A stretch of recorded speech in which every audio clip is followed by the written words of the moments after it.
Hello दोस्तों, स्वागत है आप सबका मेरे यूट्यूब चैनल एजुकेशन हब में। मैं नौशाद अहमद। लास्ट वीडियो में हमने पॉलीसैकेराइड के बारे में डिस्कशन किया था। अब मैंने बताया था पॉलीसैकेराइड जो है दो तरह के होते हैं। पॉलीसैकेराइड बेसिकली दो कैटेगरी है, स्ट्रक्चरल पॉलीसैकेराइड, स्ट्रक्चरल पॉलीसैकेराइड।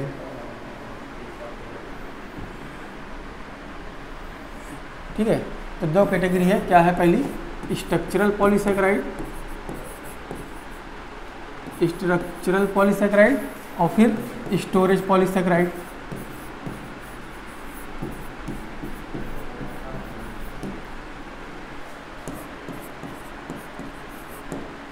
तो जो मेन कैटेगरी पॉलीसैकेराइड की है वो है स्ट्रक्चरल और storage. Structural polysaccharide are those polysaccharide which form any particular structure, जैसे सेल वॉल बनाते हैं। एग्जांपल हो गया सेलुलोज, काइटिन। काइटिन जो क्रस्टेशियंस होते हैं या इंसेक्ट्स होते हैं, जो उनका एक्सोस्केलेटन होता है, वो किसी पर्टिकुलर पॉलीसैकेराइड का बना होता है, वो पॉलीसैकेराइड है काइटिन। तो काइटिन कैसा पॉलीसैकेराइड है? स्ट्रक्चरल पॉलीसैकेराइड है। उसी तरीके से स्टोरेज पॉलीसैकेराइड, जो प्लांट में स्टोरेज पॉलीसैकेराइड स्टार्च है, एनिमल में पॉलीसैकेराइड स्टोरेज पॉलीसैकेराइड ग्लाइकोजन है। क्योंकि ग्लाइकोजन जो है हमारी बॉडी में स्टोर होता है और उसकी जगह स्टार्च प्लांट बॉडी में स्टोर होता है, इसीलिए ग्लाइकोजन को एनिमल स्टार्च भी बोलते हैं। तो दो कैटेगरी क्या है? Structural and storage. ठीक है, तो polysaccharides are large number of monosaccharide units joint together by glycosidic linkage. अब चाहे कार्बोहाइड्रेट, चाहे डाइसैकेराइड हो, ओलिगोसैकेराइड हो या पॉलीसैकेराइड हो, हमेशा वो ग्लाइकोसिडिक बॉन्ड से ही जुड़ेंगे। These are the most commonly encountered carbohydrate in nature. They mainly act as a food storage और structural material. तो मैंने बताया ना कि इसकी कैटेगरी दो है, स्टोरेज और स्ट्रक्चरल। अब इसमें सबसे पहले स्टार्च आता है। स्टार्च कहाँ स्टोर होता है? स्टार्च प्लांट में स्टोर होता है। तो starch is the main storage polysaccharide in plants. तो प्लांट्स में सबसे मेन स्टोरेज पॉलीसैकेराइड क्या है? स्टार्च है। It is the most important dietary source for human being. It is the source of क्या नाम है, dietary source for human being. तो हमारे लिए डाइट में सोर्स स्टार्च है। High content of starch is found in cereals. तो सबसे ज़्यादा कहाँ पाया जाता है? ये सीरियल्स में, फ्रूट्स में, ट्यूबर में, और कुछ वेजिटेबल्स हैं उसमें पाया जाता है स्टार्च, जैसे potato, tomato. It is a polymer of alpha D glucose. अब स्टार्च जो पॉलीसैकेराइड है, चाहे वो स्टार्च की जो कतार है उसमें 200 से 1000 मोनोसैकेराइड यूनिट हैं, और 200 से 1000 जो मोनोसैकेराइड यूनिट है वो अल्फ़ा ग्लूकोज ही हैं और कोई नहीं है। पूरे 200 या 1000 इसकी रेंज में ये होते हैं। स्टार्च के मॉलिक्यूल एक दूसरे से ग्लाइकोसिडिक बॉन्ड से जुड़ते हैं। तो इतने ढेर सारे जो मोनोसैकेराइड यूनिट हैं वो सिर्फ ग्लूकोज ही हैं। तो glucose mainly, glucose is the mixture of amylose and amylopectin. तो ग्लूकोज दो चीज़ का मिक्सचर है, एमाइलोज और एमाइलोपेक्टिन।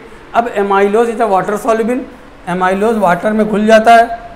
ठीक है, तो 50 से 20% स्टार्च का फॉर्मेशन एमाइलोज से होता है। Amylose is a long unbranch chain.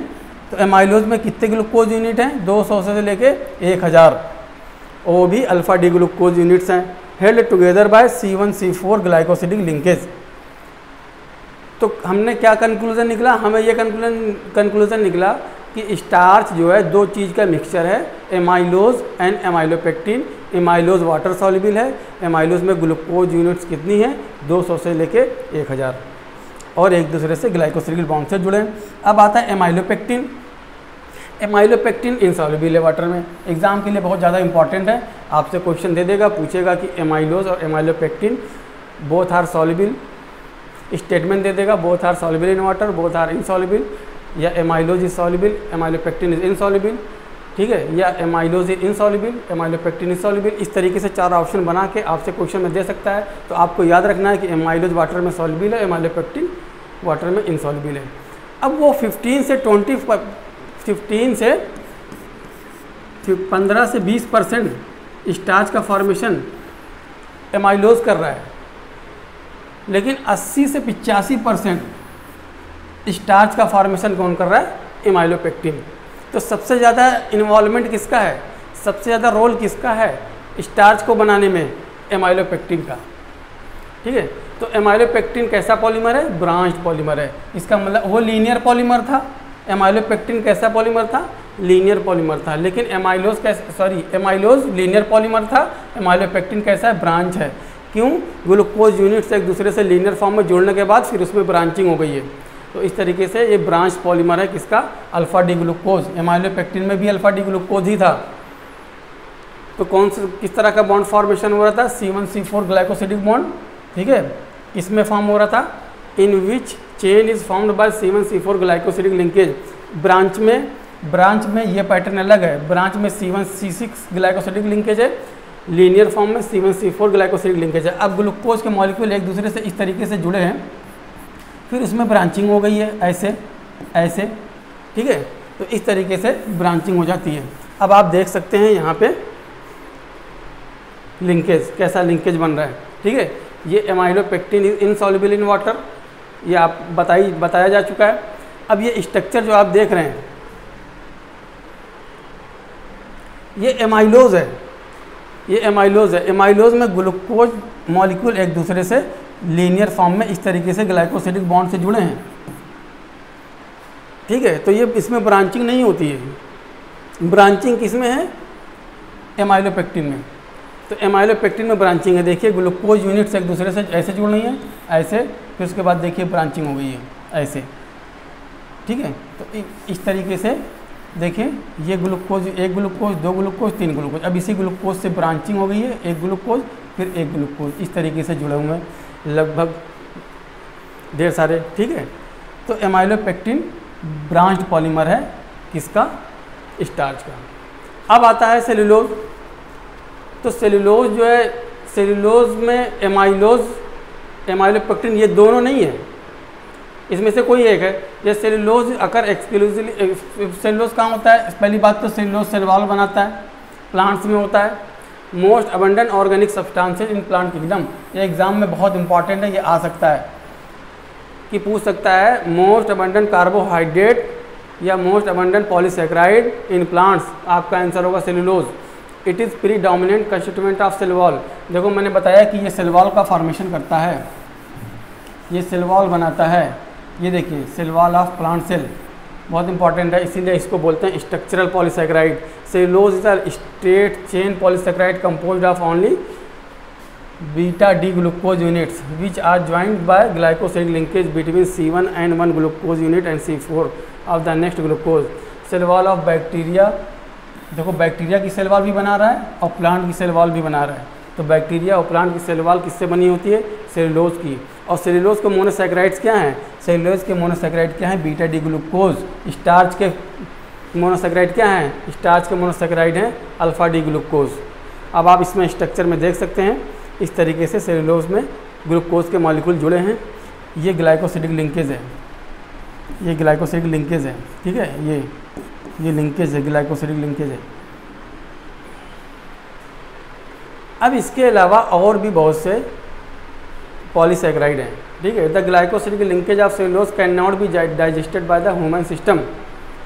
अच्छा, ये जो सेलुलोज है, सेलुलोज के बीच में जो भी ग्लाइकोसिडिक लिंकेज से ग्लूकोज के मॉलिक्यूल जुड़े हैं, सेलुलोज को ब्रेक करने वाला एंजाइम कौन सा है? सेलुलेज। सेलुलोज को ब्रेक करता है एंजाइम सेलुलेज। सेलुलेज नाम का एंजाइम सेलुलोज मॉलिक्यूल के बीच ग्लाइकोसिडिक बॉन्ड को तोड़ देता है और वहाँ से ग्लूकोज रिलीज हो जाता है।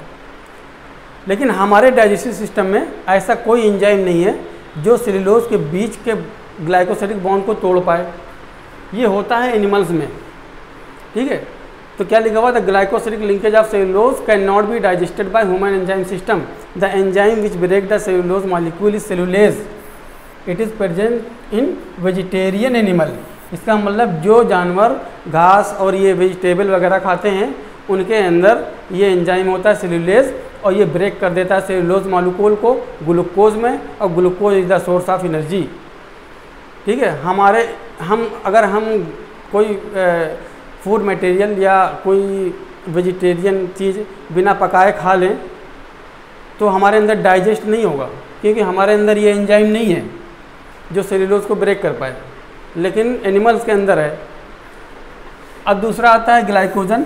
Glycogen is the storage polysaccharide, glycogen is the storage polysaccharide, हमारे बॉडी में स्टोर होता है लीवर में, मसल्स में, ठीक है।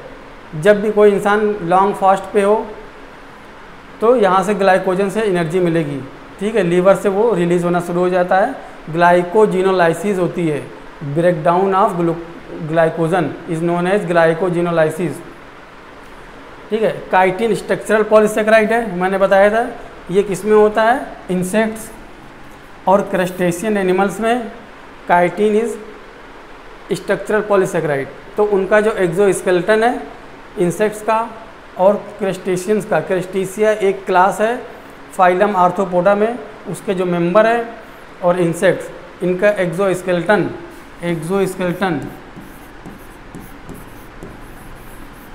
इनका एक्सोस्केलेटन किसका बना है, इनका एक्सोस्केलेटन काइटिन का बना है, ठीक है।